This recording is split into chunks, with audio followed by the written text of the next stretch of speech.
बड़ी खबर आपको बता देते हैं, फैजाबाद के बीजेपी सांसद लल्लू सिंह का बड़ा बयान सामने आया है। संविधान संशोधन के लिए चाहिए 2/3 बहुमत। सरकार तो 272 में भी बन जाती है, 272 वाली सरकार संविधान संशोधन नहीं कर सकती है। उनके इसी बयान पर अब विपक्ष हमलावर। इसके लिए कई नियम बदलने होंगे, संविधान में संशोधन करना होगा और बहुत सारे काम करने। सरकार तो 272 में भी बन जाती है, लेकिन 272 की सरकार संविधान में संशोधन नहीं कर सकती। उसके लिए 2/3 बहुमत से अधिक चाहिए। तो देखिए, 2/3 बहुमत मिले मौजूदा पार्टी को जो कि सत्ता में है, उसके लिए जो कहा जा रहा है उस पर कई सवाल खड़े हो रहे हैं, क्योंकि बात संविधान को लेकर हो रही है। बीजेपी नेताओं के इस बयान पर विपक्ष हमलावर है। मल्लिकार्जुन खड़गे ने बड़ी चेतावनी दी है। कहा, बीजेपी सत्ता में आ गई तो फिर चुनाव नहीं होगा, डेमोक्रेसी और संविधान खत्म हो जाएगा। आम आदमी पार्टी के सांसद संजय सिंह भी भविष्यवाणी कर रहे हैं, कह रहे हैं संविधान से छेड़छाड़ करने की कोशिश हुई तो 0 हो जाएगी बीजेपी। ये लोग फिर दोबारा अगर गलती से चुन के आए, बीजेपी और आरएसएस के जितने भी सपोर्टर्स हैं, आइंदा इलेक्शन नहीं होंगे, डेमोक्रेसी खत्म कर देंगे, संविधान को खत्म कर देंगे। ये तुम ध्यान में रखो। बाबा साहब के संविधान के साथ छेड़छाड़ करोगे तो पहले 80 में तुम्हारी 2 सीटें थी, अब तुम्हारी 0 सीटें पहुंचा दी जाएंगी, 0। और हमारे साथ इस वक्त कई खास मेहमान मौजूद हैं, उनसे आपका तारुफ करा दें। शिवम त्यागी, प्रवक्ता भारतीय जनता पार्टी के हमारे साथ मौजूद हैं। पूजा त्रिपाठी, प्रवक्ता कांग्रेस पार्टी के हमारे साथ हैं। प्रोफेसर धर्मेंद्र यादव, प्रवक्ता हैं समाजवादी पार्टी के, वो हमारे साथ जुड़ चुके हैं। और स्टूडियो में राजनीतिक विश्लेषक के तौर पर अवनिजेश अवस्थी जी भी हमारे साथ मौजूद हैं। लेकिन शिवम, सबसे पहले मैं आपके पास आऊंगा, ये क्या हो रहा है? क्योंकि एक के बाद एक आपकी पार्टी के नेता, उम्मीदवार ऐसे बयान दे रहे हैं जिसमें यह कहा जा रहा है कि 2/3 बहुमत हमें इसलिए चाहिए क्योंकि संविधान में बड़े बदलाव करने हैं, संविधान को बदलना है। यह क्या आपकी पार्टी की ऑफिशियल लाइन है? और अगर नहीं है तो ऐसे लोगों पर क्या कार्रवाई की जा रही?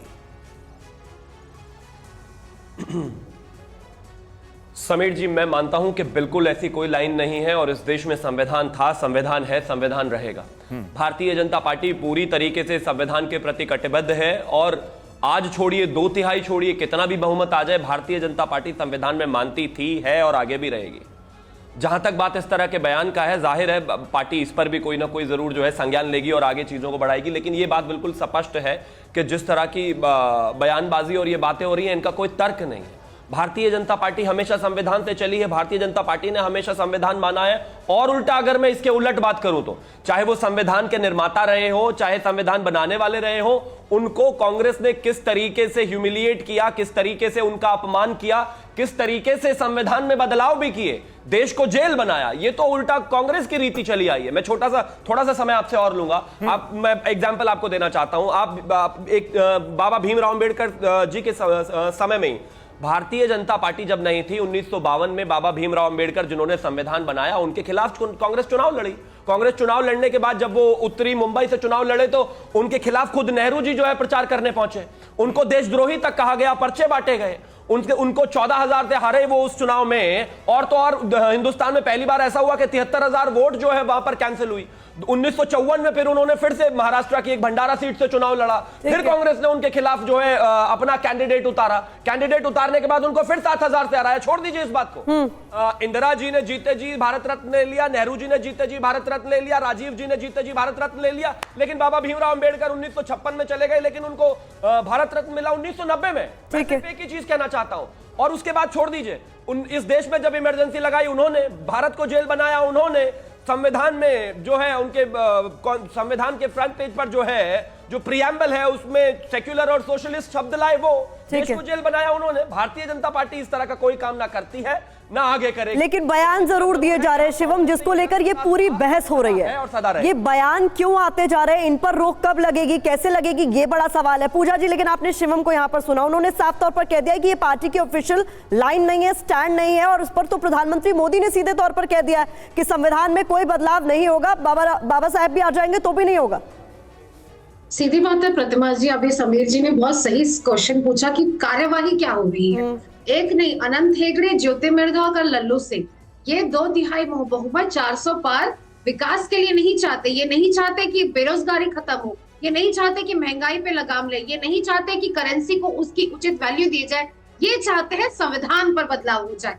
और ये बार बार आ रहा है, ये बार बार स्टेटमेंट आ रहा है, ये किसी एक जन का आउटलायर स्टेटमेंट नहीं है, ये इनके सांसद, इनके लोकसभा प्रत्याशी स्टेटमेंट दे रहे हैं। और आप जानते हैं संविधान क्या है? संविधान इस देश की आत्मा, इस देश का प्रकाश पर्व है। बराबरी, समानता और भागीदारी के मूल्यों पर खड़ा संविधान इस देश का सबसे बहुमूल्य डॉक्यूमेंट है, और ये उसको बदलने की बात करते हैं। और ये बात आज की नहीं है प्रतिमा जी, ये बात है जब ये गांधी को मारते हैं और वोट से जिंदाबाद करते तो प्रधानमंत्री जी कहते हैं मेरे दिल को बहुत तकलीफ हुई, पर कोई कार्यवाही नहीं कहते हैं। ये खुला लोगों के सामने ये चैलेंज दे रहे हैं कि हम संविधान को बदल देंगे, और इन पर कोई कार्यवाही नहीं होती, इनकी कोई भर्त्सना नहीं होती। प्रधानमंत्री जी बस कह देते कि बाबा साहब भी आएंगे तो हम संविधान नहीं बदल पाएंगे, पर इन्हीं के सांसद कहते हैं कि हम 400 पार आएंगे तो संविधान बदलेंगे। और अब क्या बदलेंगे संविधान में?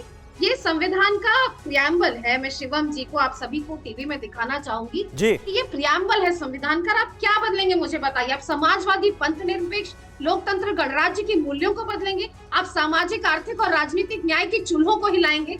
आप विचार, अभिव्यक्ति, विश्वास, धर्म और उपासना की स्वतंत्रता छीनेंगे लोगों से?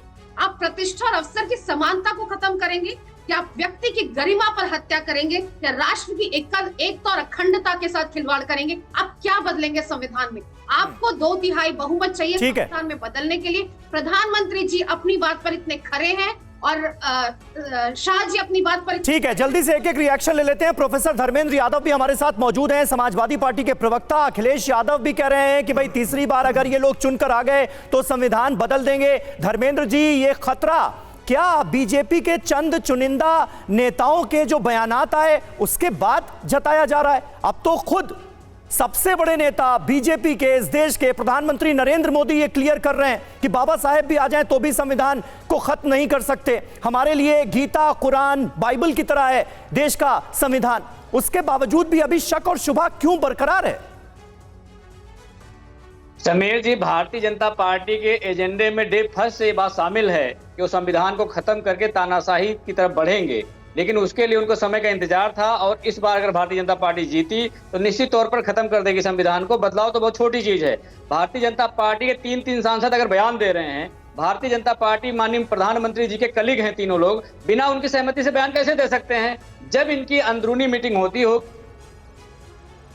जी तो इस तरह की बहस होती है, बहस वहां पे छिड़ती है, तभी उनके जहन में बात बैठती है। नहीं तो इतना बड़ा बयान, मतलब संविधान को लेके बयान देने का मतलब आप समझ रहे हो? पूरे देश की आत्मा के साथ आप खिलवाड़ करने की कोशिश करते हैं। उसके खिलाफ बयान देने का मतलब क्या समझते हैं? इस देश में भारतीय जनता पार्टी ने जिस तरह से छल कपट, झूठ, धोखा और विश्वासघात की राजनीति को पनपाया है, आप देखिए जो मोदी जी कह रहे हैं ना, संविधान पहले था, आगे रहेगा, यही बातें चाइना बॉर्डर के लिए करते हैं। ना कोई घुसा था, ना कोई घुसा है, ना कोई घुसेगा। जबकि आप देख रहे हैं कि बॉर्डर पे, वहां लद्दाख में आप देख लीजिए, गांव के गांव बसा दिया चाइना ने। तो भारतीय